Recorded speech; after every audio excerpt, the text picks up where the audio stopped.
Good afternoon. My name is Jeremy Smith here at EventBank. We're happy to have you here with us today for part two of Preparing for Post-COVID-19, How Can Associations Be Ready? Panel discussion in partnership with Tally Management Group, Inc. So following the success of our part one held on April 23rd, where association leaders came together and discussed member retention, how to provide new value to members, revisiting and reworking strategic plans, and many more. Today, we will hear again from experts on key issues we didn't get the chance to address last time on how the association community will look like in the future, what are their strategies for survival, their plans for 2021, and much more. So let's go ahead and meet the panel. First, we have Ann Gill, President and CEO of the Tempe Chamber of Commerce. Welcome, Ann. Glad to be here. Thank you. Awesome. Next, we have Tanya Soschamauer, MA, MBA, EDD, Executive Director of American Association of Dental Boards. Welcome. Thank you. Awesome. And next, we have Greg H. Talley, President and CEO of Tally Management Group, Inc. Welcome, Good Greg. afternoon. Delighted to be here. Awesome. And finally, we have Eric Schmidt, CEO and co-founder of EventBank. Welcome, Eric. And I'm going to hand it over to him now. Great. Thanks, Jeremy. And thanks everybody for joining us this afternoon, morning, depending on which time zone you are in. I know we have a few people joining from the other side as well, from Europe, and I think a couple people from Africa as well. So thanks for everybody for joining us in this certainly challenging time. Just quickly, without going too much into all the details of our panel last time, but just to give everybody, it's been, about 5 weeks or so since we did our last panel discussion on how are associations coping in this new environment, and chambers of commerce, certainly the changing scene that they are obviously, seeing on the ground locally in our communities. As we talked about last time, there was a few key aspects of what we discussed. First of all, and I don't think when it's been completely answered, we'll talk a little bit about today, is monetization of webinars and really how to keep events flowing, how to keep the money flowing into the organizations.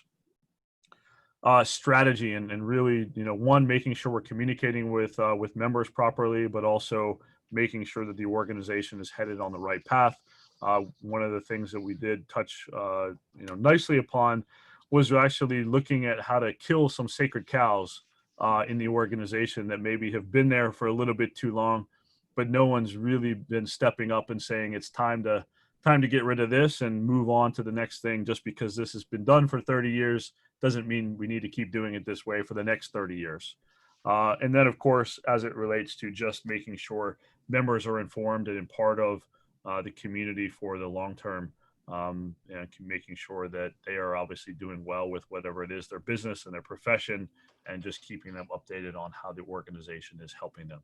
So that's just a quick summary of last time. Again, we're about a little over a month away from the last time, but much has changed since then. Obviously, different states are opening back up, and people are getting back to work in their offices in some cases.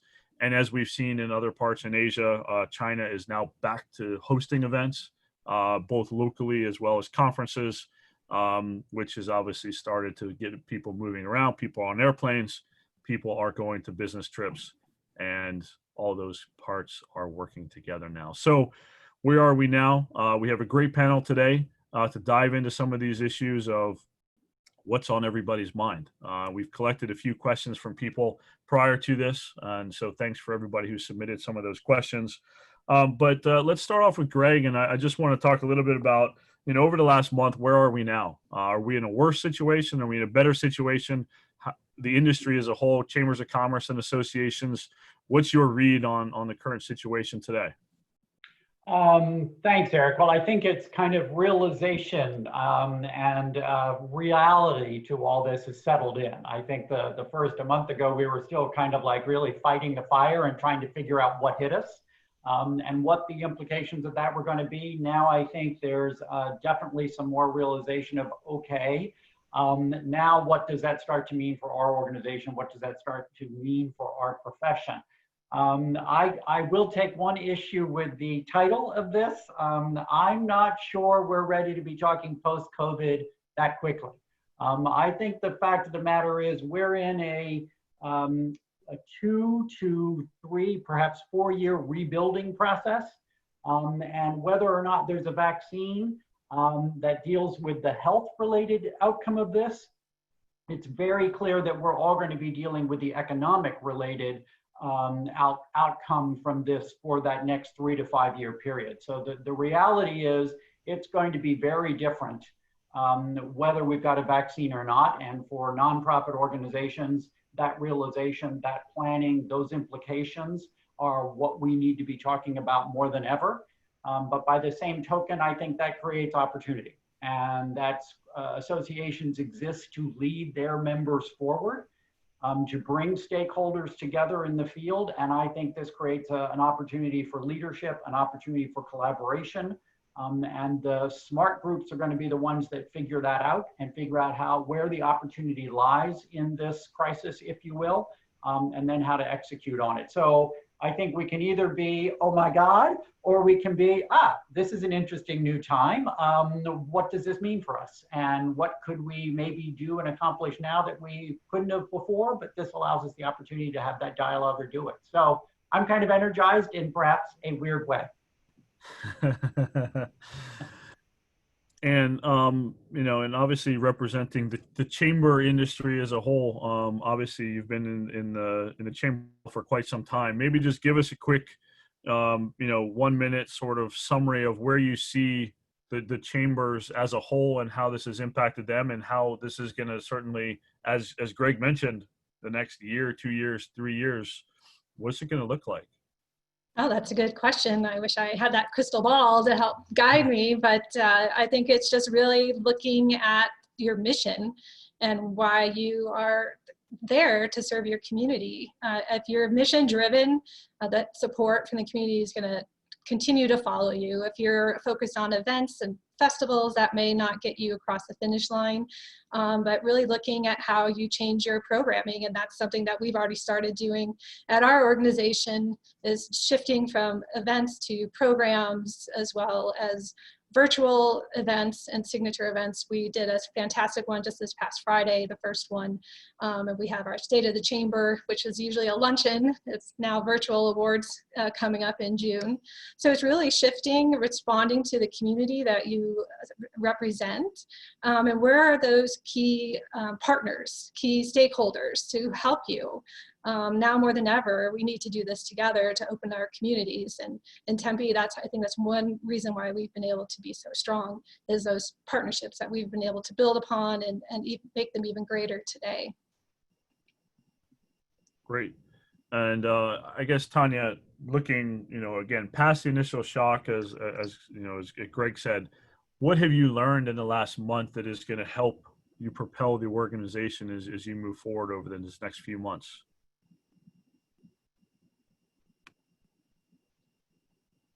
Most of our members are state dental boards. And so we haven't seen the economic impact hit our association yet. But as everybody's seeing, a lot of states are freezing their budgets. And so we are positioned to prepare because we've had this time to kind of brace ourselves.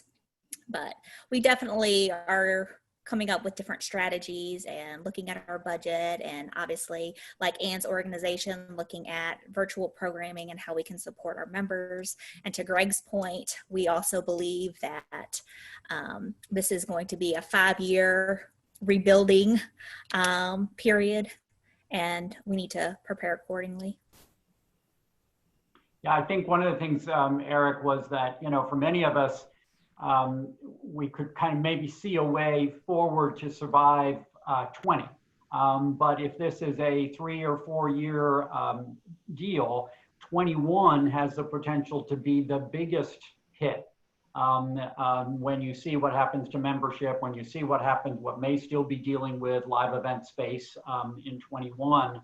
So I think, 21, I think we're going to see a dip and then this climb. So I think that's the challenge is, we got to get through this year, and then next year is going to be really hard, and then we're going to have to grow through that and out for the next couple of years. So I think that's one of the challenges. Yeah, and Greg, since our last discussion, some of the organizations that you're involved with, have boards been having those difficult discussions to identify what's coming up and how to handle that? Yeah, so I think, again, the part of the challenge is, right, we're all, literally all of us, dealing with this at the same time and dealing with it on multiple levels. This is having a tremendous personal impact on all of us. It's having an impact in our businesses. It's having an impact in our communities. And, asking a board member to stop, put everything else on hold, and come together for this really big discussion, which, by the way, has to happen virtually because we can't, in some cases, meet face to face. And then let's talk strategy. Let's talk really big issues. That is really hard. So part of the problem is really, how do you set up those conversations in a format and in a way that can actually be productive when we're limited to this right now, yet to have what may be the most important discussions of your organization's history. So while I'm dealing with problems at home, I'm trying to homeschool my children, the dog's barking, I'm sucking all the internet in my home to have this session, and it's throwing my kids and my significant other out of whatever they were doing. So we're all in this space, which really makes it challenging. Now, that's not to say we haven't seen leaders step up, right? If you're a board member, you're CEO, it's our job to step up, it's our job to lead. And once again, I think that's where there's great opportunity, because that's what our members are looking for from us. They're looking for kind of that two-way dialogue that creates a real interesting time. We need more data than ever from our members and from our stakeholders. And that means we need to be more communicative than we ever have been. And that means we do have to chart a future course together. Well, the only way that's going to work really well is to have way more data than we've ever had, and to be in a constant communication cycle with our members and stakeholders to begin to get a sense of where that can go and what that can look like. So yeah, I think the organizations that have the wherewithal to kind of continue dealing with the stress of the day-to-day and what that means, while the board can start to focus on the future, are going to be more successful. But I'm concerned, as Ann mentioned, with what we're seeing with some of the smaller chambers. We're going to see across the board with smaller associations that don't have that ability to operate on a couple different planes as we go forward. And I think there will be a number of small associations and not-for-profits that aren't going to survive it, and that's a challenge. But those that can do both at the same time, or know where to go to get some extra help to make that happen, will come out in better shape. Yeah, and as you've been looking over the past month, what kind of discussions has your board been in to really start thinking about how to handle this going forward? And obviously, if you can give us some insights into what you guys have been, coming up in terms of solutions. Well, I am lucky enough to have a great board that's engaged, and our executive committee created a task force, and we get together twice a week. We have been since all of this started, just talking about what's happening today, how is the team doing, what is membership doing, what does finances look like, what does the future look like for the chamber. And I think, putting our long-term strategic plan, that's kind of on hold right now, and really looking, at those maybe 3 or 4 goals for the next 3 to 6 months, and focusing on communications. Number one, data, as Greg mentioned, is so important. We've been surveying our members since this started. We're on our 4th survey. It just went out yesterday, just to find out what their needs are, because if I don't know, I can't solve the problems. And I'm in the solution solving business, or the solution providing business. And then we've called every single one of our members, and we continue to do that. Find out, just to say hello, how are you doing, what do you need, and helping them find the solutions to the problems that they're having too. But from the board level, it's really looking differently. We, as far as the budget, we just approved our budget for next year on Tuesday and yesterday, and we're planning for all virtual events for this next fiscal year. We just had to kind of make that decision, because we need to be able to plan as a team, and we like to do things the right way and to do them excellently, if that's a good word. Yeah, we just wanted to give us that, okay, we know where we're going because we made this decision and this is what we're gonna do. If things change, then great, we can always go back to a little bit of what we were doing before. But yeah, really making those decisions, hard decisions now so we can move forward with those plans. And you know, for what, you know, you said, you mentioned you called, you know, your team called all the members. What surprised you out of that, you know, those conversations the most? The most, I think, was the reaction from the team.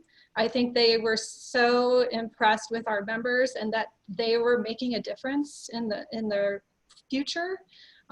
They loved calling and talking and hearing the stories. And yes, some of them were quite sad, but we were able to help at least give some information or get them connected to a supply chain.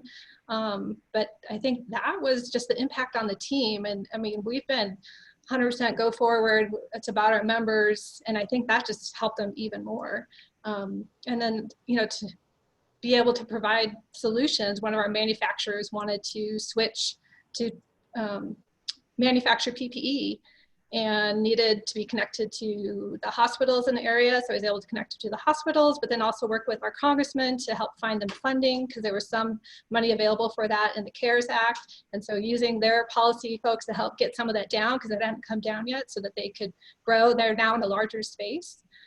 So I think just the impact that we can have on helping a business survive and the passion that my team has for helping our businesses just came even stronger from those conversations. That's awesome. Congratulations on that. Thank you. And Tanya, as you look at, you know, again, associations are a little bit different in terms of, you know, obviously you're obviously dealing with dental boards. You know, as you look back and certainly, you know, over the next couple of months, what are some of the things that you guys are looking to identify as opportunities from a board perspective that are going to change how your organization is going to operate moving forward? Sure. You know, when Greg was talking about working from home, I flashed back to a conversation that I had with the board about 14 months ago. And we were looking at our budget and looking for opportunities to streamline some costs and reduce expenses. And our office is in a high rent district in Chicago. So we pay a lot for rent. And so I had proposed that maybe we should look closely at virtual teams and people working from home. And I got a lot of pushback because most of our members are dentists and hygienists, so they couldn't wrap their heads around the fact that you're going to work but actually not going into an office, because most of them are used to going to work and sticking their hands in people's mouths. But of course, with COVID-19, we were forced to transition to a virtual framework. And we've done that successfully. And so I think one of the consequences of COVID-19 for our association is it's really going to have us look at our day-to-day processes and see if there's a way to implement some cost savings for us. You know, and investing in more conference-friendly software. Most of our members are about 65 years old. And like I said, they are oral health providers. And so they come into work and they stick their hands in patients' mouths, but it's usually the office managers who are not our members that keep up with Zoom and some of the office technology. And so a lot of them have struggled with transitioning to online meetings, but they've been forced to do it. But I think now they're at a point where they can embrace the technology where they were uncomfortable 14 months ago. Very interesting. And I guess as an organization, are there any sort of key metrics that you guys are tracking right now to really understand from a data standpoint the opportunities or challenges that may be, you know, facing the organization moving forward? You know, I think I'm going to take a page from Anne. We haven't released many surveys in the past, partly because we've had some IT challenges. I don't want to bore you guys with too many details, but about a year ago, A2 was our hosting company, and I don't know if any of you all use them or keep up with IT news, but allegedly they were victims of some ransomware, and so it compromised our website. And so we technically now still have a temporary website, and we're about to introduce a new website here in a few weeks, but it's been particularly challenging going through COVID and not having a fully functioning website. But because of that, we haven't been on the cutting edge of releasing surveys like Anne has. And so we have the plans to do that, but we have not yet implemented that. Eric, I think this brings up another opportunity that is going to come out of all this. And you heard Anne mention the fact that she's already made their decision for the next fiscal year to go to all virtual events. It's really now start to look at your digital strategy that encompasses now so much more, or needs to be tied together now. So that it isn't just kind of the event piece, it's what are you doing for continuing education, it's what are you doing for communications, CRM, everything now. And I think really start thinking about a strategy, and that you've got a virtual and digital strategy that grows across the organization. I think this also is going to be an opportunity for some of the new technology that we've talked about but haven't really done. I mean, look what's happened. 15 years we've been talking about telemedicine, and literally overnight, telemedicine has become the big thing. Look what's happened to Zoom.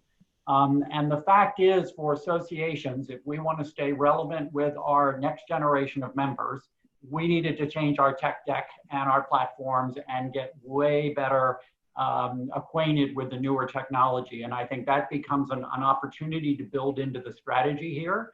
What is the opportunity in your space for VR, for AI, gamification? That's what the next generation expects. That's how they're being educated now. It's how they spend their spare time.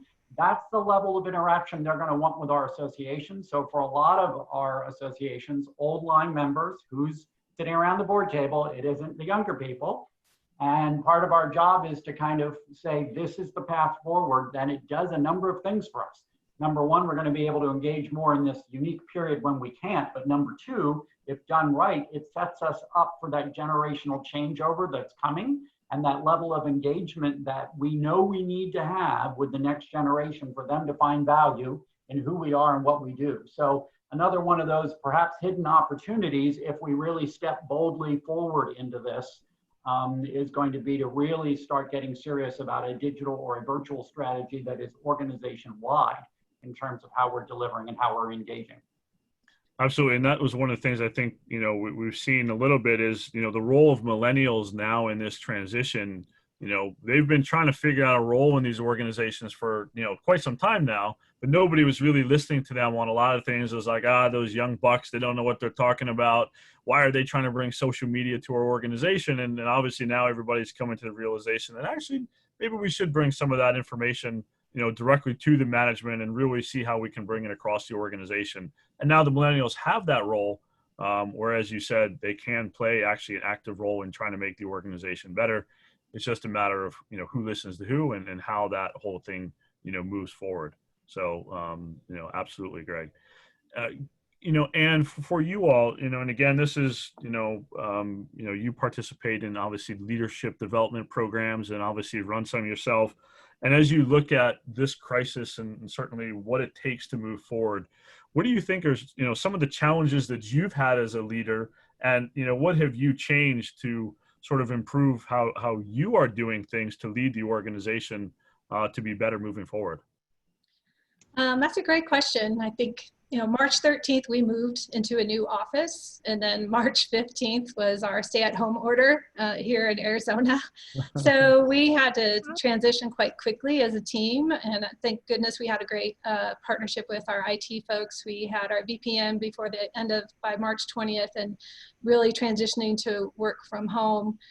I think being able to stay connected to the team through our technology. So working with Microsoft Teams is what we're using internally, so that we continue to meet weekly. My executive team, we meet twice a week, just keeping that communication open. And also as a leader, I think showing strength and calmness and not panicking. I think if you start panicking, then all those behind you are going to start wondering what's going on, and then they're going to be scared, and the anxiety and stress. I mean, that for me is making sure that the stress level is reduced as much as possible, and making sure that my team takes their time off. And, you know, even though we're connected now more than ever, and I think we're all working more than ever, making sure that, you know, leading by example and letting them take the time that they need to recover from all of the strong work that we've been doing, and also being present in the community and with your members. So I am not a big fan of creating videos. So I have done a lot of video communication with our members, with the community, and making sure that they see that we're here, that we're strong, that we're supporting them, that's been the biggest impact for the organization and for our members, is for me to be visible and to share with them what we are doing, because sometimes chambers aren't very good at talking about the work that they're doing behind the scenes to keep businesses running. Everything that we're doing with our elected officials, I mean, that's what I spend the majority of my time on, but really, and then bringing all of that back to the team and inspiring them and inspiring the board to move forward. Out of all those things that you mentioned, if somebody was, you know, any one of the audience members, if you were to recommend something for them to be able to do to communicate better with their members as a leader and certainly their teams, what would you say would be the one thing that you absolutely must really think about and really try to improve upon?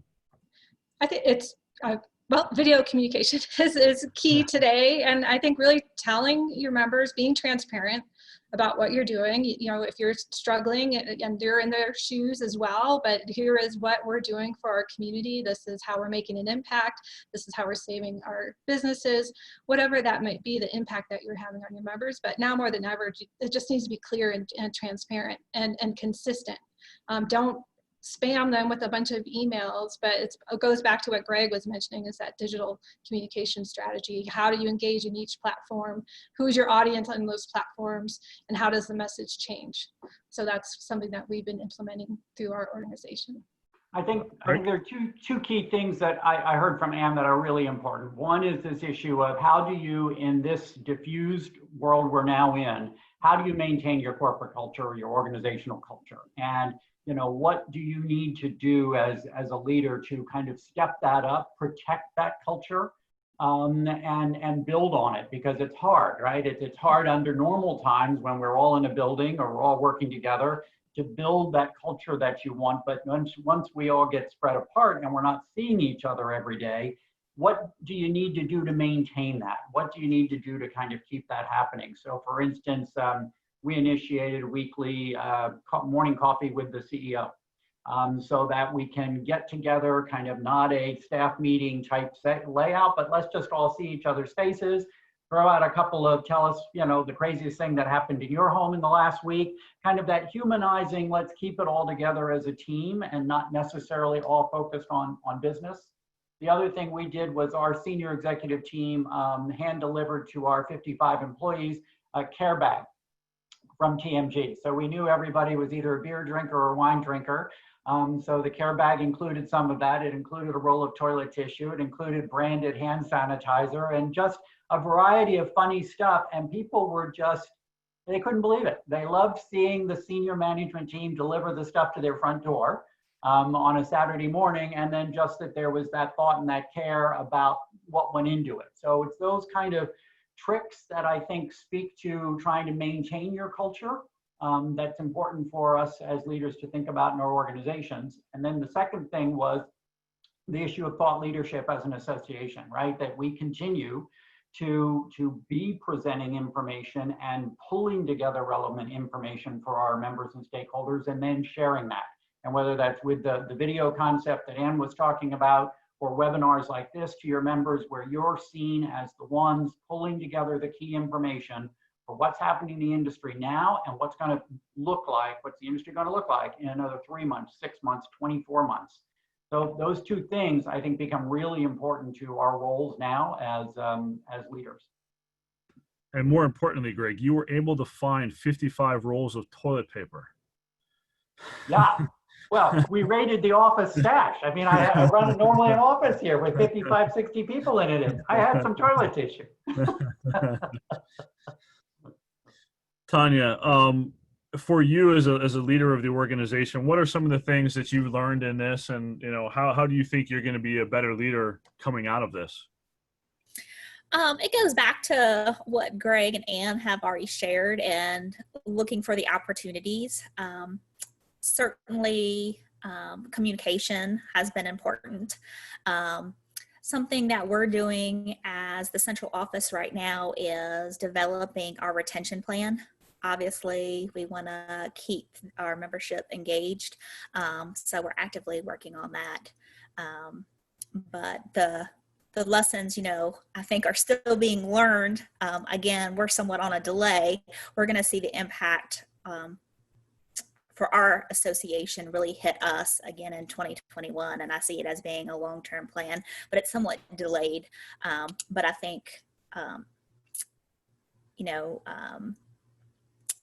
making sure the members are engaged and invested in the success of the association is going to be our key strategy.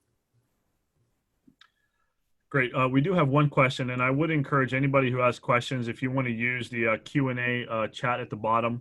I will send this one over to Ann first, if she's willing to answer it, of course. What is the hit to your annual operating budget for 2021? You don't need to disclose actuals, but in terms of percentage, if you're willing to share. So what I budgeted for was probably a 30% reduction in membership overall. So that's not what we're experiencing, but that's what I'm expecting to happen so that we can make sure to plan for that. For our events, what we have seen is actually sponsorships increase. Because we have a tiered due structure. So for the next fiscal year, our sponsorships are set for our signature events. We've talked to all of them, letting them know that we're going to a virtual platform, and they were 100% supportive. In fact, we did our State of the District on Friday with Congressman Stanton, and we had the highest attendance for that event that we've ever had. It was virtual, and we made more money on that event than we ever had as well. And our State of the Chamber that's coming up in June, we already are at 95% of our revenue for that event, and we just opened registration for individual tickets. So I think it's, don't be afraid to charge, because you all are valuable to your members. Don't ever underestimate that impact. But yeah, we were able to do a break even because we're a 501c6. Can't apply for the PPP, but I did the employee retention credit to help as well, the payroll tax deferment to help with our bottom line, and then just changing some of our strategies in terms of staffing. We haven't let any staff go, but reworking, since we're more communication and not event driven and program driven. And we're going to be looking at redoing our sponsorships as an overall program for an annual support and annual recognition, not just you're the presenting sponsor of this event, you're the presenting sponsor of this event, and we have 10 copper sponsors for that event. But really, if you come in and invest at this level, you're going to have this type of recognition for the entire year. And so that's what our sponsors are really responding well to, and we're going to be making that change. So I think Ann once again has proven, there's this whole concern about the virtual space, and should we give it away for free, and how can I make money? And the fact of the matter is, you can increase your attendance, increase your reach, and increase your revenue and profits. I work in a number of industry associations in the event industry, who of course are all lamenting what's the future going to look like. And we took our very first face-to-face meeting, flipped it into virtual, and the same thing. We made more money, we made more profit, we had more people attend, and our sponsors were thrilled with what level of exposure they got, and now are going to have over a longer period of time, because of course it's archived and people can access it. So there really is, and of course, if we're all learning to do that, that comes back to be a challenge for the Events Industry Association, face-to-face that is, but it goes to show that you can create a bigger funnel at the top. You should absolutely be charging for your content. That's why people come to you to begin with. And you can do really, really well with that. And that's where having partners and platforms that enable you to do that become really, really important. But it can work. And there's some great AV companies that are out there. So ours was a live interactive broadcast. So even though I was in studio and had this beautiful backdrop behind me, but the congressman was at home and our presenting sponsor was Fox Media. So he was in Washington, DC.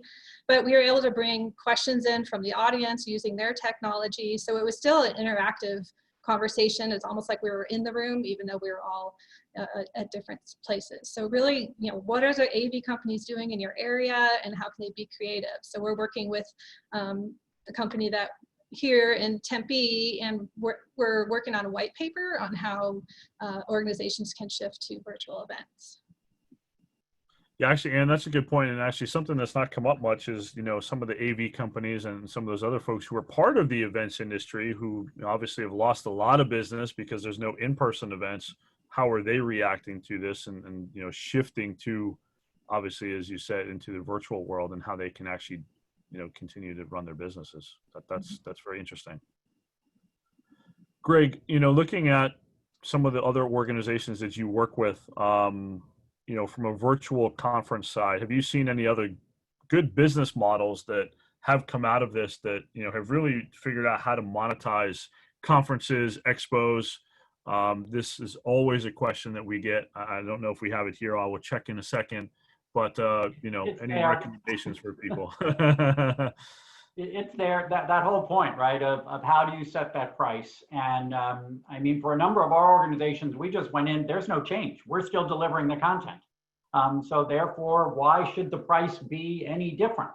Now, you then know that when you look at the main drivers for attendance, it's normally education number one, networking number two. It's very clear that networking is something that we all need to figure out a better way in this virtual space to do, but there are people rushing into that literally every hour with some new programs to help slice and dice your attendee base, how to put people together at virtual coffee breaks and things like that.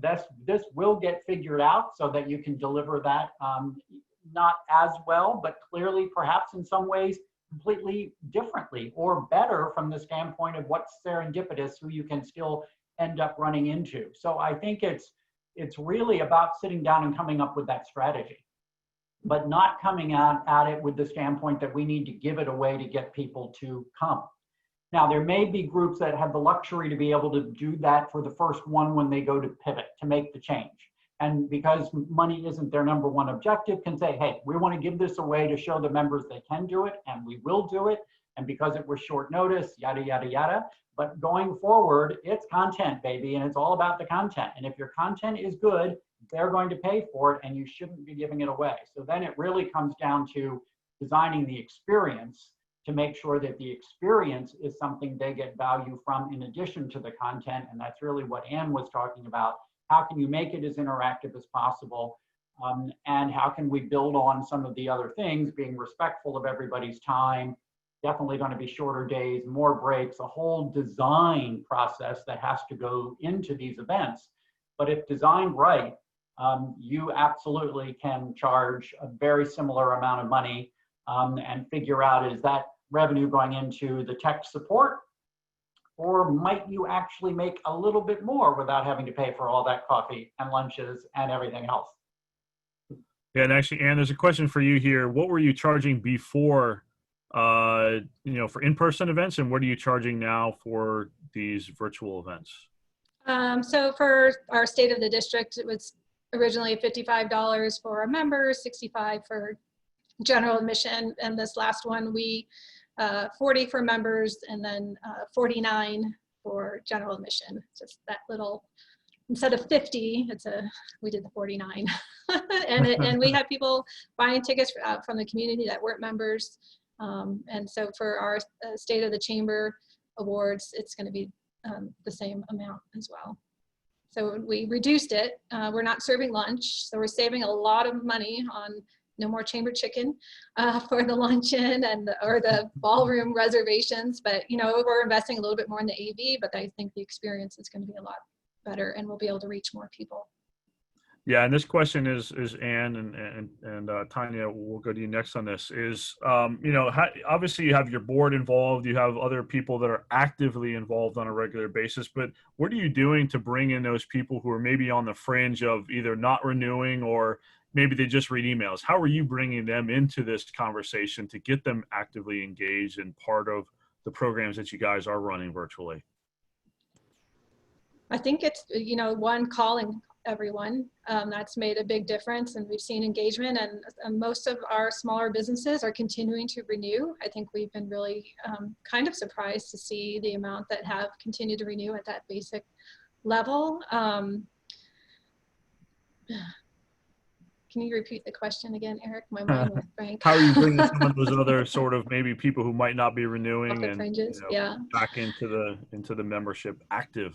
Yeah, and we've had people reaching out. All of our committees and councils are still acting virtually. So our Women in Business Council is moving forward, our Military Affairs Committee. And so I think people are starting to see more of that out in the community and being able to see how they fit in.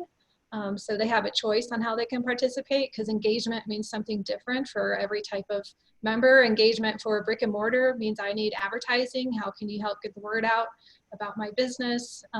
For our ambassadors, they want to know how they can call and reach out and help with retention and recruitment, because that's what they've always done on a in-person basis, but now they're calling and talking to members as well. So it's really trying to find out through those conversations with them what it is that they're inspired or passionate about, or how they want to engage, and then connecting them to the right avenue.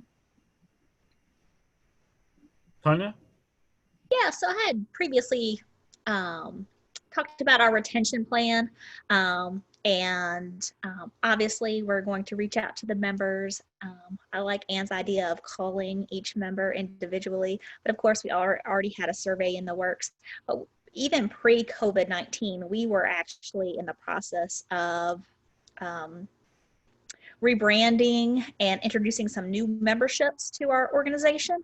And so this is an opportunity for us to roll out, and we're looking at some changing some of our requirements for our lifetime members. We're looking at creating a new membership for students and for those that no longer sit on their state dental board but still want to be engaged with the association. And those price points have the preliminary data shows that those are being perceived favorably. So that's great, and to me shows the maxim of the rule: never let a good crisis go to waste. Right? Is that you're going to have the chance to do some stuff now that you might have never been able to do before, or your board would say, "Oh no, we can't. You shouldn't." All the reasons why not. Now you've got a chance to actually test some of this.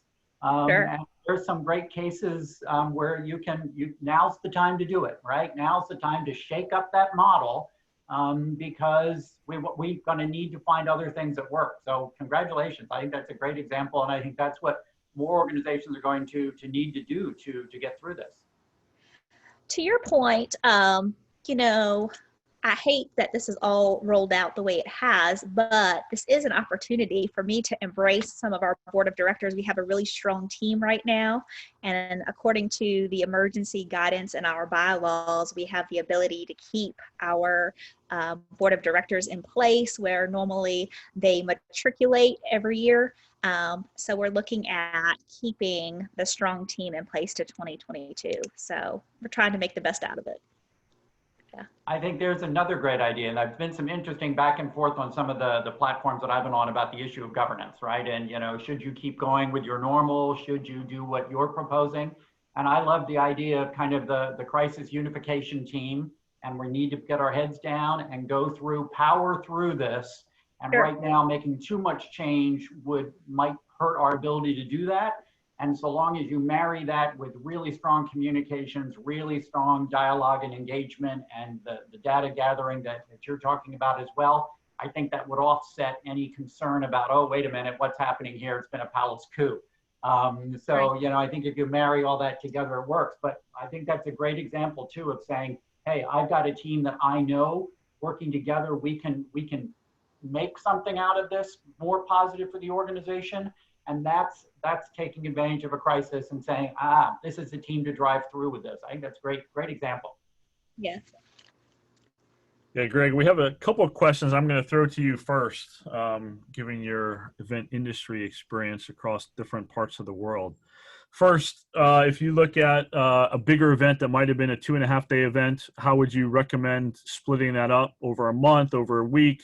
What are some of your recommendations there? And the second part of that is as it relates to maybe 2022 and people thinking about doing live events again, how would you do your housing minimums differently and some of your hotel contracts for space differently as you start to look at the Yeah, so remind me, the first part of that again was? a bigger event over Yeah. 2.5 days? How would Yeah. you split it Right. up? So this is where data comes back into play, right? So for a number of our large groups, of the 1,800 scientific meetings or in a number of different fields, we actually went out and asked the members, if we're going to do this virtually, what's appropriate? What do you feel comfortable with to understand their time commitment? Now, in one case, they were in they're healthcare professionals, so they were basically, hey, 3 hours a day is as much as we're going to be able to handle because of everything else that's happening. And figure you can maybe at most get away with 3 days of that. So then you start really stripping out what's nice to have, but you don't need it. What does it really come down to the essence of your event? And then design it around that. Design it around, you're basically creating a 3-hour television show. What does that need to look like to keep people engaged? And what may work for one audience won't work for another. And another, if you ask, may say, hey, we're good with 6 hours, but you got to give us 20 minutes breaks every hour to be able to last that long. Great, build it accordingly. So it really comes down to understanding your audience and asking them, and then recognizing you've got to strip it down to what's the most important elements that you're going to continue to create to give the impact that you want to have. And that's going to be different, again, depending on your audience, depending on your industry, and who you are from that standpoint. In terms of the future of events and contracting, oh, the lawyers are going to have so much fun. They're going to make a lot of money out of this because the issues around insurance clauses, the issues around attrition and contracting are just going to go crazy. But what we know is we're going to do business with people who understand we're all entering into something brand new together again. None of us are going to be able to predict when we start holding live face-to-face events how many people are going to come. So we're going to do business with those partners who recognize that we're going to go into this together and that we can't be held to 85% attrition. We can't be held to minimums on food and beverage the way our industry had gotten to right to this point. And those are going to be the people we do business with. So those are going to be destinations that get it. They're going to be hotel companies that get it. And they're already starting to step forward. You can see some destinations that are already starting to say, we got it. We understand, forget cancellation fees, forget attrition. So those are going to be the ones we gravitate to in terms of where you can do good business as we step back into the live event space together. Yeah, and a lot of people go to some chamber events to meet other people in the community to hopefully have some sales opportunities. How are you thinking about still providing sales opportunities for some of your members? Given that obviously the purpose of going to events not necessarily be the same now, to make sure that they continue to grow business and have exposure for them. Yeah, and that's been one of the biggest challenges is how do we do that network development virtually? We always have people put their business card in the chat so that people can follow up with them. If we're able to have an opportunity to go around the Zoom room and do a 30-second commercial, we still try to, for different smaller events, make that happen. And something that our members have liked are the speed networking with the Zoom rooms, and just once you come as a group and then you split off, and they've been able to actually make better connections. We have a leads group that's one per industry is what's typical in those, and there's a commercial realtor, a regular residential realtor, and mortgage, and they've never really realized to do business together until yesterday in the Zoom room. They're like, oh, we're a power group together. So it's been interesting to see. I don't know if they're just more focused because they're in the room, but yeah, that's one of the things that we're trying to continue. So like state of the district for the sponsors, part of the sponsorship package is to have a meeting, a one-on-one with the congressman in the fall when we can come back to do that. So we're able to help maybe push that down the road or do it in small bites. But how do we create those communities? Everyone wants to try to reach the CEO of a lot of our companies, and so sometimes we're able to do that at our signature events where it's not as easy to do online. It's a challenge or an opportunity. Yes, either. And actually, that's a good point. So EventBank is going to be launching our speed networking tool in about a month. So Yes. this will be something that we're excited about, and hopefully we'll bring some of those interactions outside of what people are used to in person. So we're looking forward to that. Let's see, another question. Eric, I see a couple of questions that really talk about, what percent declines for next year, what percent Exactly. on face-to-face attendees. And I really think most of us have gotten really good at scenario planning, and multiple budget scenarios. And that's what as staff, we've got to do for our boards is kind of say, hey, we're all going to have to peg this together. Here are 4 or 5 different scenarios. What feels right? They're in touch with the industry as we are. And we have to kind of mutually come to that assessment of Ann's point of about, I think, 70%, figuring a 30% loss. That felt right for her and her board to peg that. Tonya, I don't know what you guys have pegged, but you kind of need to say, hey, here's really ugly at 50%. Here's maybe more realistic at 30, and here's if we luck out and we only see a 15% decline. And so that you're playing with kind of a full range so that everybody can say, where's the comfort level here for realistic go forward planning? And then it's, again, a group decision. So we all were around the table when we made this decision together, and let's see how it plays out. Sure. So we're anticipating a 35 to 40% decline in revenue. And of course, we try to diversify our income between the conference revenue and the memberships, but it's going to be significant. Yeah, and I think every organization is going to be different, and looking at where you are and what the opportunity is. I mean, in Tempe, there's 16,000 businesses that are there, and there's only a small number that are members of the chamber. But now that we've been a lot more visible in the community than we have in the past, I see there's an opportunity there. We are going to have attrition. They're anticipating 25 to 30% of businesses will close. So, really looking at what we're seeing coming in for renewals and that rate right now, and that has been that way for March, April, and May. We'll see what June. I mean, we just have to be able to pivot. So we have those. What it does drop to 50%, we have that contingency set in place, and what changes do we need to make as an organization structurally to support that? Yeah, and a follow-up to that, Ann, as you think about these chambers and associations, operating in this sort of new environment, what kind of talent do you think is going to be needed going into what these organizations will look like differently than the kind of people that may have been brought in previously to help, run these organizations? For leadership to run the organizations, or up and down? Well, I think from leadership standpoint, those that are able to be strategic and to shift quickly and efficiently, and really, again, going back to the data, to me is so important. I think that's been a big part of the success, constantly taking the pulse of what's happening with your members and the community so that you can stay on top of that. Communication, so those that are able to really utilize their digital platforms, social media platforms, really getting that expertise in there, and maybe not having an intern do it, or someone who's just out of school. That might be a position that you invest a lot more in than you may not have in the past. And then how do you divide that up, and then what's the story? I think storytelling is going to be a big part of the communications going forward, so that your members and the community understand the impact that you're having. So the bad news is 36 million Americans are unemployed.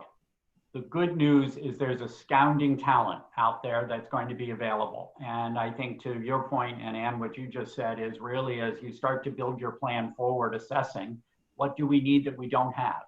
And do I have to buy it as a full-time position? What else how else can we approach this creatively? And I think there are going to be lots of those sorts of opportunities out there.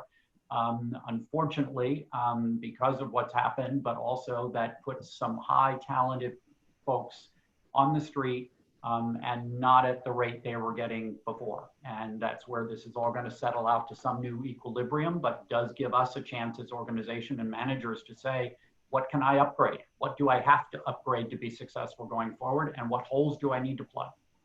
Right. And what do you need to let go? Because you can't continue to do everything that you've always done. What are those priorities? What's going to have the biggest impact on the organization? And we're letting stuff go because it's just not the way that we're going to be able to make it happen in the right way. And looking at our budget and those changes, some of those difficult decisions. But I think what we are able to continue doing is going to have a huge impact, so that eventually we'll be able to bring some of those programs back if they still make sense for where we are in the future. Well, and that's really your point, Ann, right? Is if we could now, because we all had a bunch of programs, associations, we're all very good at add, not so good at stopping things. And, when we get down to this level, we can really start understanding, and through data, what do people actually value today? What are they going to value tomorrow? And if whatever we're doing doesn't fall into that, now's the perfect time to get rid of it. And for a lot of us, it was a past president's pet project. He still sits on the board. I can't get rid of it. Now we've got the rationale to be able to say, can't support it anymore. Need the resources going here. Need the resources going into digital strategy. Need the resources going in these other directions. So I think this is, again, that opportunity to strip down the organization to kind of fighting weight to go through the next couple of years. And that means getting rid of challenging programs that haven't been supporting themselves, or as you also indicated, perhaps some individuals that aren't up to the level of the challenge it's going to take across the organization to get through the next couple of years. Yeah, so I've really asked my leadership team to envision, what does your department look like moving forward?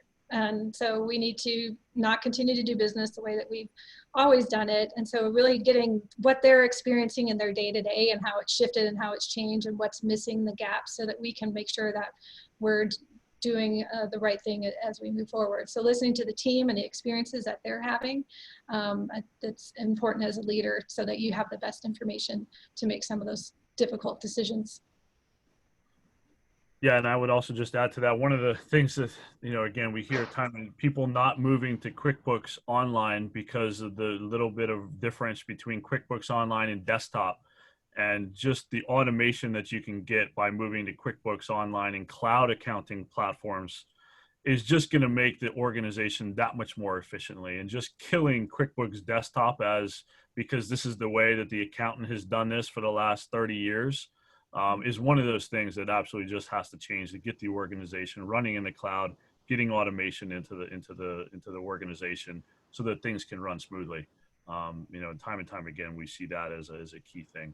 And last thing, just before we wrap this up, just for everybody's purpose, again, we did launch a couple weeks ago our webinar engagement solution, integrated via Zoom, and also, as you saw at the beginning, the challenges that we saw our organizations and clients was just bringing the communities together. So we launched our community product to really enable organizations between the question, which is always, when is the next event? When is the next event? And really helping to bridge those gaps between was something that obviously we've been focused on for the last 2.5 months to make sure that things can help our clients run from a technology perspective. But then the second thing is really, as I mentioned, is the speed networking tool that we're launching, as well as the webinar engagement tool that's also got launched. So we have a quick little video we'll show people, and then we will wrap this up.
So to close this up, I'd like to thank all of our panelists today.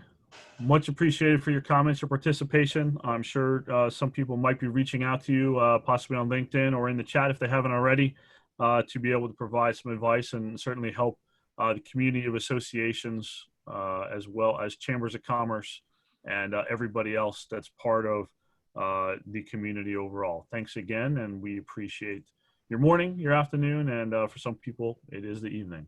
So thank you, and have a great rest of your day. Thank you. Thanks, Eric. Thank you. Thanks all. Bye-bye.